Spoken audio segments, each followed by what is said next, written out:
क्या आप जानते हैं कि सावन माह में सिर्फ व्रत रखने या पूजा करने से कहीं ज्यादा शिव को समझना जरूरी है। अक्सर हम महादेव को सिर्फ देवता मान लेते हैं, लेकिन असल में वे कौन हैं? सावन क्यों है उन्हें प्रिय और कैसे बेलपत्र और जल का एक साधारण सा अर्पण आपके जीवन में चमत्कारों की वर्षा कर सकता है। अगर आप भी सावन के इस पवित्र महीने में शिव की सच्ची कृपा पाना चाहते हैं तो इस वीडियो को अंत तक जरूर देखें।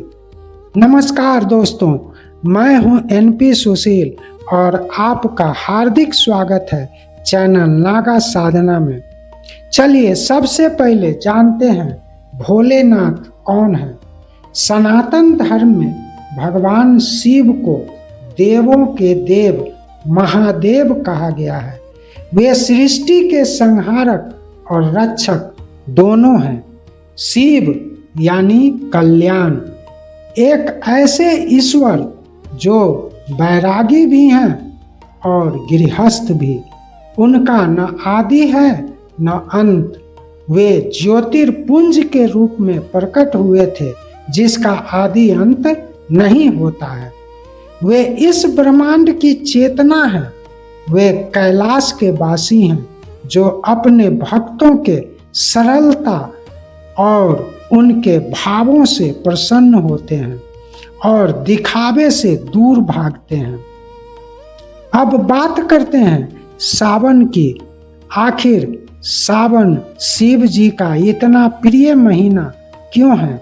इसके दो बड़े कारण बताए जाते हैं। पहला तो यह कि सावन में संपूर्ण प्रकृति हरी भरी और शांत हो जाती है। शिव जी स्वभाव से योगी हैं, इसलिए उन्हें शांत और हरा भरा वातावरण अति प्रिय है। दूसरा और सबसे बड़ा पौराणिक कारण है समुद्र मंथन। जब समुद्र मंथन के दौरान हलाहल नामक विष निकला जो पूरी सृष्टि को नष्ट कर सकता था, तब सृष्टि की रक्षा के लिए भगवान शिव ने उस विष को अपने कंठ में धारण कर लिया। विष की गर्मी के कारण उनका मस्तक गर्म हो गया और वे व्याकुल हो उठे।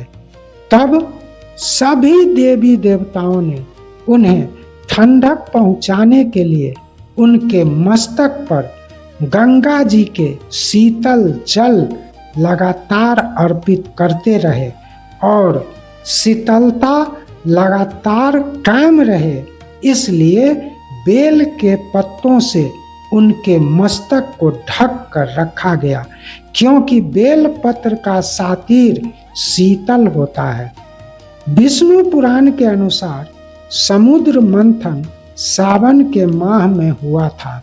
तभी से भगवान शिव सावन माह में पृथ्वी पर आकर रहने लगे और भक्तगण उन्हें गंगा जी के शीतल जल और बेलपत्र अर्पित करने लगे, जिससे उनके मस्तक की गर्मी शांत हो जाया करती थी और वे प्रसन्न होकर भक्तों को आशीर्वाद दिया करते थे, जो आज तक कायम है। यदि आप भी शिव जी की असीम कृपा प्राप्त करना चाहते हैं तो सावन माह के इस अवसर से चूकिएगा नहीं। शिव जी बैरागी हैं, उन्हें आडंबर बिल्कुल भी पसंद नहीं है।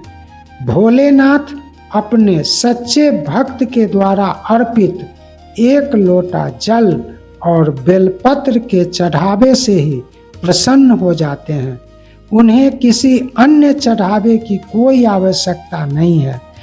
बेलपत्र चढ़ाने का नियम होता है, हमेशा बेलपत्र की चिकनी सतह शिवलिंग को स्पर्श करनी चाहिए और पत्ता कटा फटा नहीं होना चाहिए।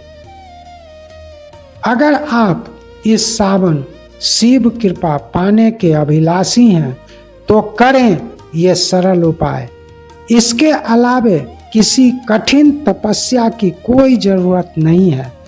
इस तथ्य की जानकारी विष्णु पुराण एवं शिव पुराण में दी गई है। सतयुग, त्रेता युग और द्वापर युग की बात अलग थी। तब देवताओं को प्रसन्न करना आसान न था। बड़ी बड़ी तपस्याएं, बड़े बड़े यज्ञ और अनुष्ठान करने के बाद भी देवता प्रसन्न नहीं होते थे। लेकिन यह कलयुग है। देवताओं की प्रसन्नता सरल उपायों से ही प्राप्त की जा सकती है। इसके पीछे का कारण भी स्पष्ट है।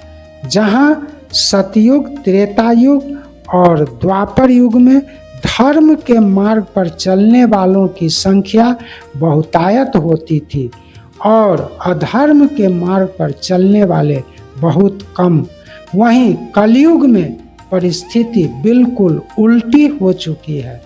जो थोड़े से लोग धर्म के मार्ग पर चलने वाले बच गए हैं, उनके सरल अर्पण और साधना से ही ईश्वर की कृपा उन्हें प्राप्त हो जाती है।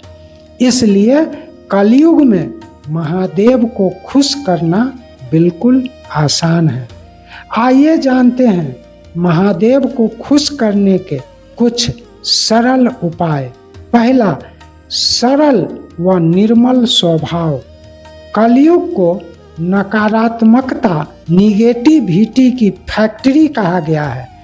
ऐसे में जो थोड़े से लोग सकारात्मक, पॉजिटिव विचार के हैं, उन्हें ईश्वर की कृपा सरलता से प्राप्त हो जाती है। कलयुग में जो लोग सकारात्मक हैं, वो गृहस्थ भी सन्यासी ही कहलाते हैं। सारांश यह कि आप सकारात्मक बन जाएं, महादेव की कृपा सहज ही प्राप्त हो जाएगी। दूसरा, रोज सुबह स्नान करके साफ धुले हुए वस्त्र पहने अपने घर के मंदिर या पूजा स्थल पर बैठकर नित्य 108 बार ओम नमः शिवाय का जाप करें। तीसरा, रोज सुबह 1 लोटा शुद्ध जल या गंगाजल मिश्रित जल की धारा शिवलिंग पर अर्पित करें। फिर 3 पत्तियों वाली साबुत बेलपत्र अर्पित करें। चौथा, सावन के महीने में जरूरतमंदों को दान करें और किसी जीव को कष्ट न दें।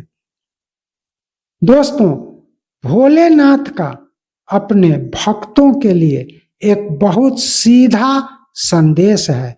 उन्हें दिखावे की नहीं, सिर्फ सच्चे मन और भाव की आवश्यकता है। उनका कहना है, अगर तुम 1 लोटा जल भी प्रेम भाव से अर्पित करते हो तो मैं तुम्हारा हो जाता हूँ। शिव जी का जीवन हमें सिखाता है कि परिस्थितियां चाहे जितनी भी विपरीत हों, हमें धैर्य नहीं खोना चाहिए और सदा ही सत्य और धर्म के मार्ग पर चलना चाहिए। तो दोस्तों, सावन सिर्फ एक मौसम नहीं, बल्कि खुद को शिव के रंग में रंगने का एक अवसर है। इस सावन में एक संकल्प लें कि अपने अंदर के शत्रुओं जैसे कटुता, क्रोध, छल कपट, अहंकार, ईर्ष्या, द्वेष, घृणा और बदले की भावना आदि को मिटाकर महादेव से जुड़ कर रहेंगे, उनके बताए मार्ग पर चलेंगे। यदि इस संकल्प के साथ सावन का पूरा माह व्यतीत करते हैं तो आप स्वयं अपने अंदर बहुत बड़ा फर्क महसूस करने लगेंगे। याद रखिए, ईश्वर अपने भक्तों से सत्य और धर्म के अभिलाषी हैं। यदि आपको यह वीडियो पसंद आया हो तो इसे लाइक करें, दोस्तों और परिवार के साथ शेयर करें और ऐसे ही ज्ञानवर्धक वीडियोज के लिए चैनल नागा साधना को सब्सक्राइब करना न भूलें। शीघ्र मिलता हूं अगले वीडियो में, तब तक के लिए बोलिए हर हर महादेव।